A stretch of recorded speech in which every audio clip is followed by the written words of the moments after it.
get started. So this is the next session, and two of the new guard of researchers who are going to be talking to us today.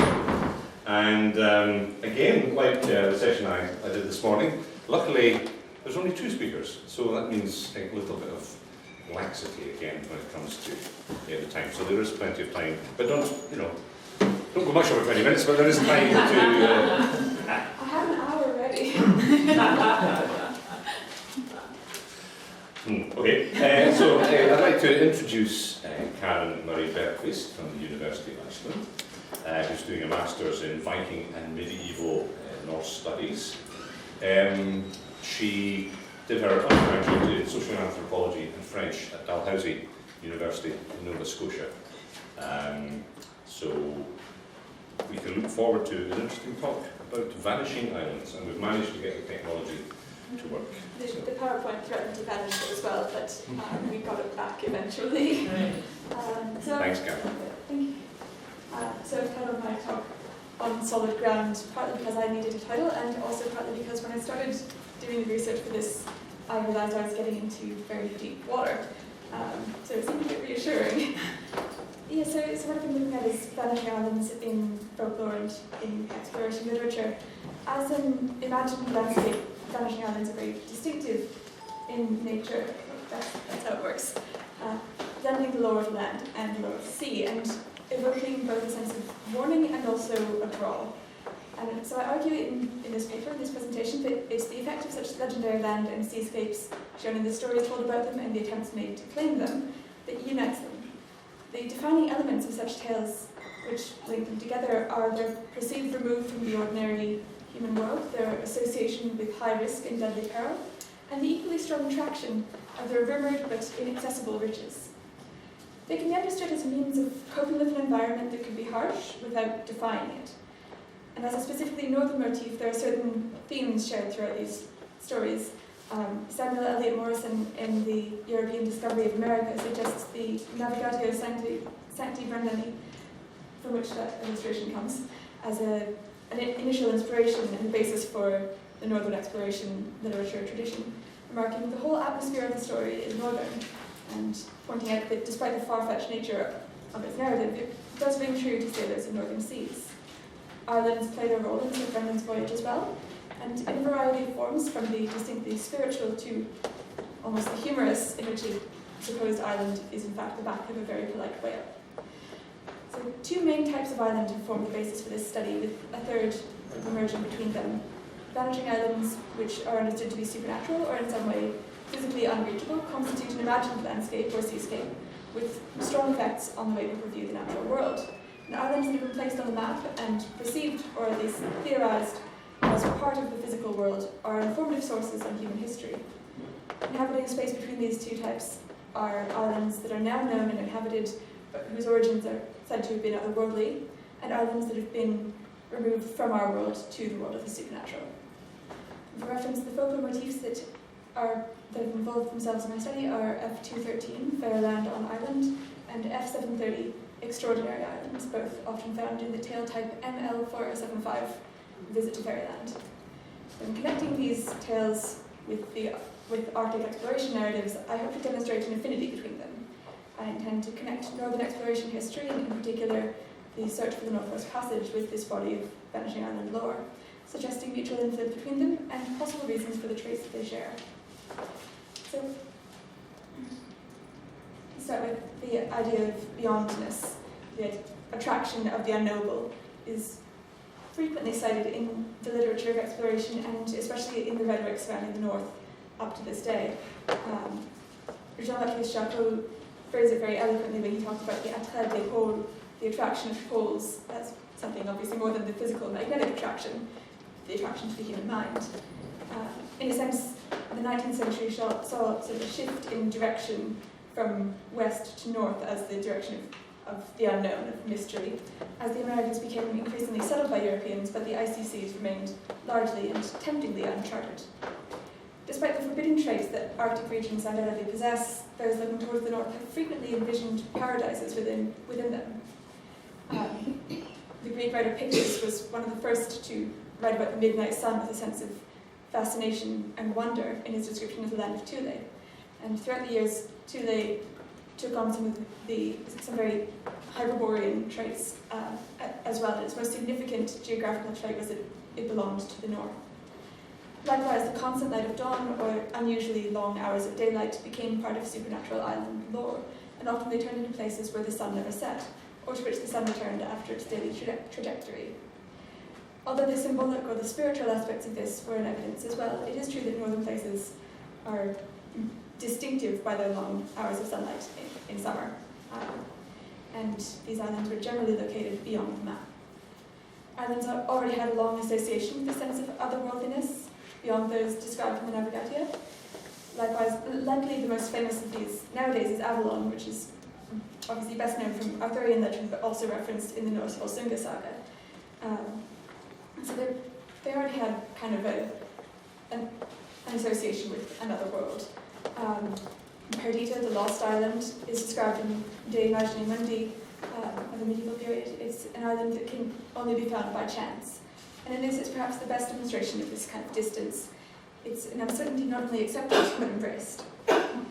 Paradoxically, though, the most localized island stories tend to place their islands at the furthest remove from the ordinary world, whether in distance or in terms of time.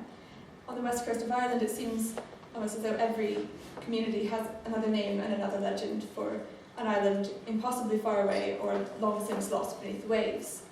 Often there's a definite time at which they resurface, usually every 7 years, 7 being, of course, an important number.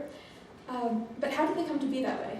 Some, in stories told all over Scandinavia, Britain, and Western France, were said to have been submerged beneath the sea in retribution for sins. While the language is religious, the sins themselves were sometimes quite mundane, such as neglect or dereliction of duty. In other cases, they were actually removed from the human world for their own protection.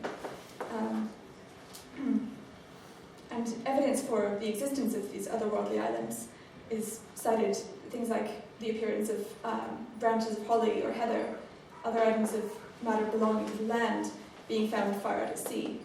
And other islands were hidden a little less dramatically and shrouded in mist rather than sunk beneath the sea. This actually is reflected in the saying, mist, music, and sailing are three things under enchantment. As mystical as that sounds, it is, like many episodes of the Navigatia, reflective of observed elements like weather and sound. Indeed, in one such story, it's actually the singing of someone on one of these islands that leads an imperiled boat to safety on it. One of the more famous, in the Irish tradition anyway, is High Brazil, the appearance of which has been mentioned by writers and observers up to the present day, has been mentioned as being involved in Cabot's voyages and being quite long-lived on the Admiralty maps. It was actually only removed from the maps in 1850. So, although it had these mystical qualities, it combined them with this other type of understanding that it was a real, actual place. So, where islands such as the ones I've just mentioned were submerged or shrouded in mist and destined at some point to resurface, to reappear, others were enchanted, and enchantments can be broken by those who know how. For example, Tory Island and Inishbofin were both real islands that were said to have been reclaimed from the supernatural world. Often, breaking this enchantment required the introduction of foreign materials such as fire, ember, or metal. All of these are typical charms against the supernatural or the dark. And they're also very useful to survival in situations where getting lost is a risk. Sometimes only intense concentration or eye contact with the island was required. And this again would have been a useful quality to possess just for survival at sea. And yet most of these stories about attempted reclamation or disenchantment of these islands are narratives of failure. Part of this is simply because disenchantment of the island would be a dissolution of the story. But it also brings into play the role of the human visitor. For example, in one story recounted by Ernest Marwick, speaking of the Orcadian Heather Blether, although the girl living on this island could not leave herself, she was able to lead her father and brother to safety on it, and to give them a means of return even if this was promptly lost. The method used was a knife, once again bringing into play the element of metal. And again, it was lost beneath the waves, presumably never to return, recalling other traditions of sunken churches, sunken villages in the rest of Britain. So the loss of lands and the failure to reclaim them was an oft-repeated theme in Northern European cultures, and if nothing else, this tells us that the awareness of failure was acute. Punishment of sins was a subject on many people's minds, but it was conceived of on a scale that reflected the intricate connections between humans and their environment, almost in the same way that we discuss climate change and the risk of rising sea levels today. A bit of a different case is found in Norwegian folklore with the island of Uterust, where no attempt is made to secure its presence in the mortal world. The crew of the boat that takes shelter there is simply happy to accept its sanctuary. This leads to another aspect of the lore of the sea, where it can be termed the lore of give and take.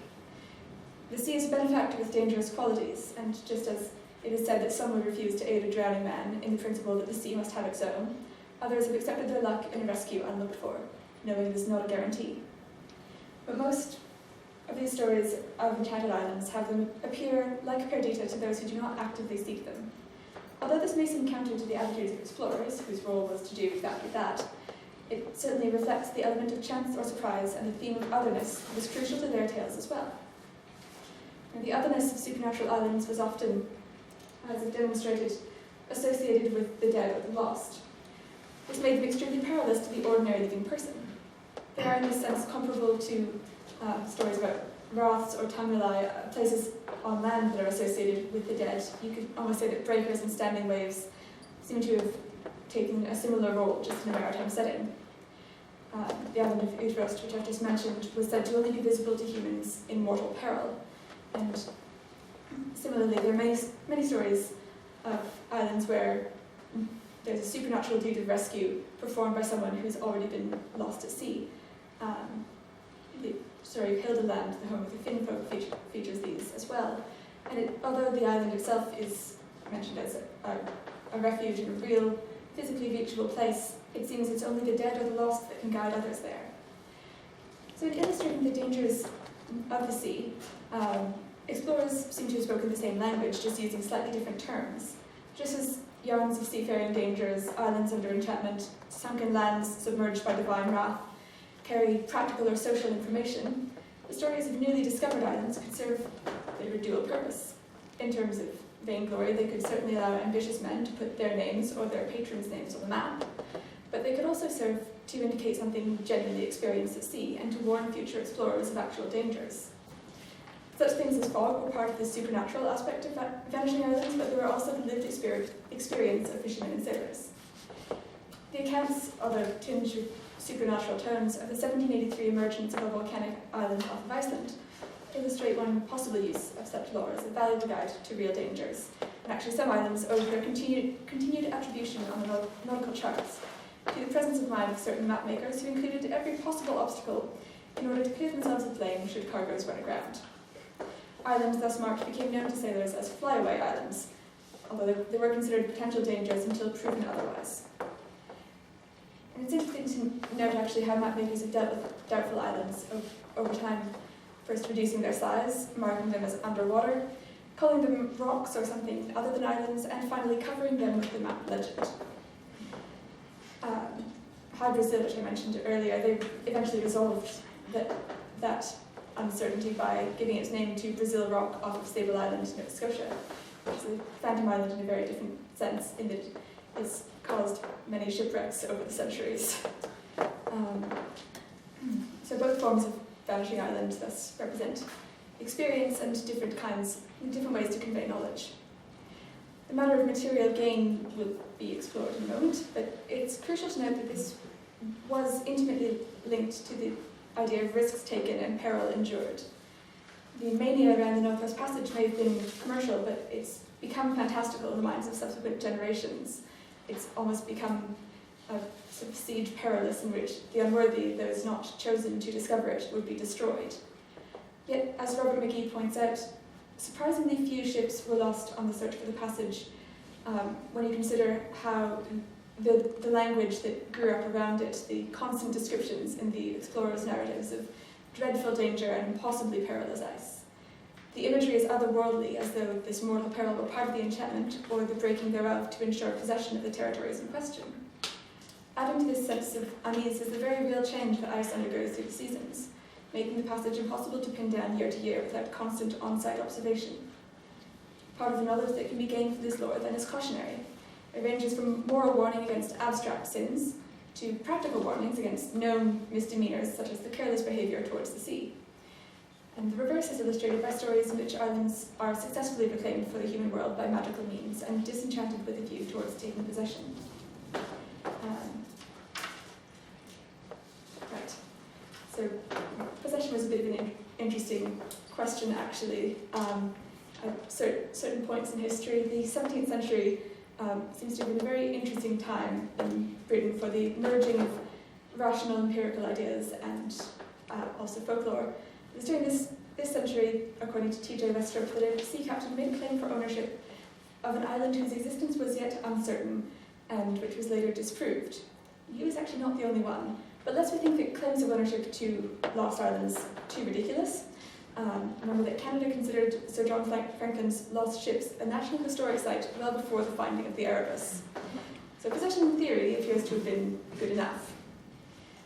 There was definitely, in a lot of this lore literature, a patriotic or possessive element. High Brazil, which I talked about just now, in some versions of the story it said that none but a Celt could find it.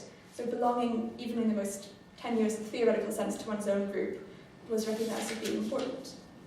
And as Arctic exploration and the search for the elusive Northwest Passage became ever more associated with personal and national glory, it took on more and more overtones of legend.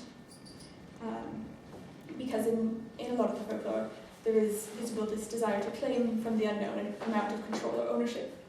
This is reflected in many tales, but I think the one most worth mentioning is probably Einhallow here in Orkney.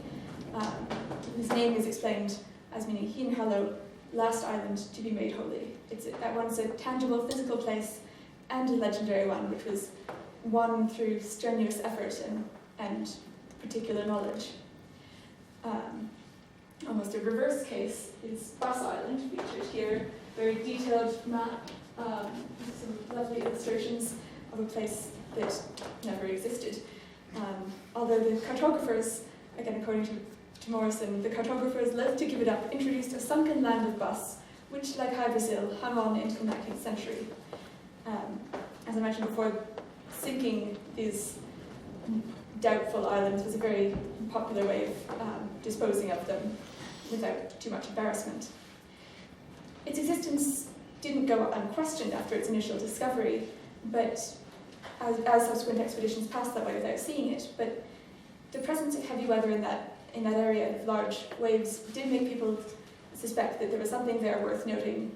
It was worth keeping it on the map just in case there was a reef or an actual sunken land right there. So this blending of the literal and the imagined, the potential, has characterised both exploration history and Vanishing Island lore, and it's time that the territory they share is fully appreciated. Probably the most unifying trait, however, that they both share is the idea of longing, the attraction of either worldly wealth, economic security, possession of land, or the idea that those lost to the sea have found a more comfortable home, or the knowledge of a friendly environment somewhere at the edge of the map. And that seems to have been the most common feature, the desire for these places to exist. Lands of plenty, which have been featured in folklore all around the world, can be conceived of in terms of either good living or in wealth that you can take home with you. And although often associated with worlds of the dead or with an afterlife of some kind, many of these lands of plenty were also quite tangible and reachable to the living person. Svínoy in the Faroe Islands, another example of a land that was said to have been reclaimed, combines a traditionally Celtic symbol, the pig, with the notion of an endless food supply, an entire island of pigs, the name meaning Swine Island. Similarly, in an episode described by the Ervigya saga, the lost sailors discover the fate of another man who had been long since lost to all their knowledge, and he is discovered living like a king on this island. The only difference between that and most island lore is that he was able to grow old, which usually isn't the case. Karin, sorry, I'm horribly mispronouncing Irish names, was supposed to endow its visitors with gifts. One Moro of Olay in 1668 said that he came back from this enchanted island with the gift of medicine. So there were, if personal danger was required to make such a journey, there was also this sense of reward, something you couldn't get anywhere else. And this returns the discussion to this theme of peril. Some form of risk or offered vulnerability is required. And this perilous element could be termed spiritual or otherworldly, but it's also the most closely tied idea with the classic exploration tale, featuring achievement of the impossible by way of extreme personal sacrifice. Determining the impossible, attempting it anyway, accepting the necessary risk, these ideas have hovered around the world of exploration with remarkable persistence. And no feat of exploration has been so surrounded by these images than Northwest Passage. It not only possesses the sense of risk, but also the direction is common to the Vanishing Island narrative, west as the direction of distance and north as the direction of danger, coupled with this counterbalancing force of the desire for riches. Thus, once more, the thread of the story circles back to distance, to the element of the unknown in these places as their defining trait. Far more common than stories of success such as Anhello are those of islands lost permanently or the failure to anchor them in our world. In character, they can be read as defeatist, but also as preserving in a recognisable form the ability to face the blank spaces on the map. Far from denying them, stories of flyaway, vanishing and phantom islands in the North Atlantic have defined their spaces in the terms most suited to their nature, whether literal or legendary. So, in conclusion, the character of Vanishing Islands and that of exploration narratives incorporate and draw upon the same fears and desires. In viewing the similarity between them and speculating on where these might have originated or how they might have influenced each other, we may better understand an environment that belongs to the mind as much as to the map. So as a final image, I use John Miller's painting here, titled The Northwest Passage, to illustrate the side of the passage search that's most relevant to the discussion of its lore, namely the association it developed with repeated and agonising failure, represented by this sad-looking fellow and his maps, and the reflection of lore of the preoccupations of those on land. You don't actually see exploration really in this image. It's a very domestic scene for something so dramatic.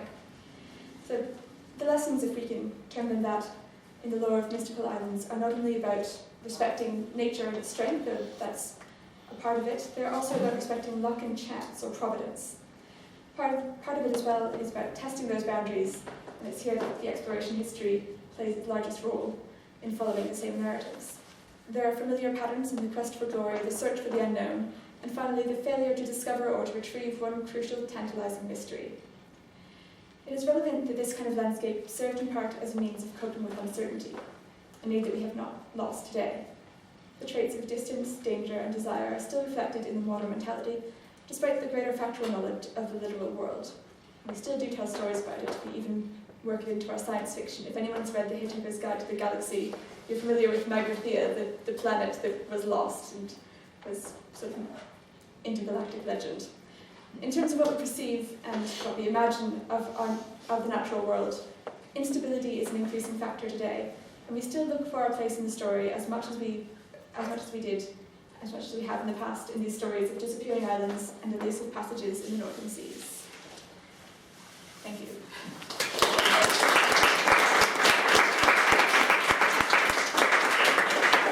Thank you very much, Karin. So we'll have the questions. Afterwards? Yes, indeed. We'll have questions afterwards. So Okay. sit down and have a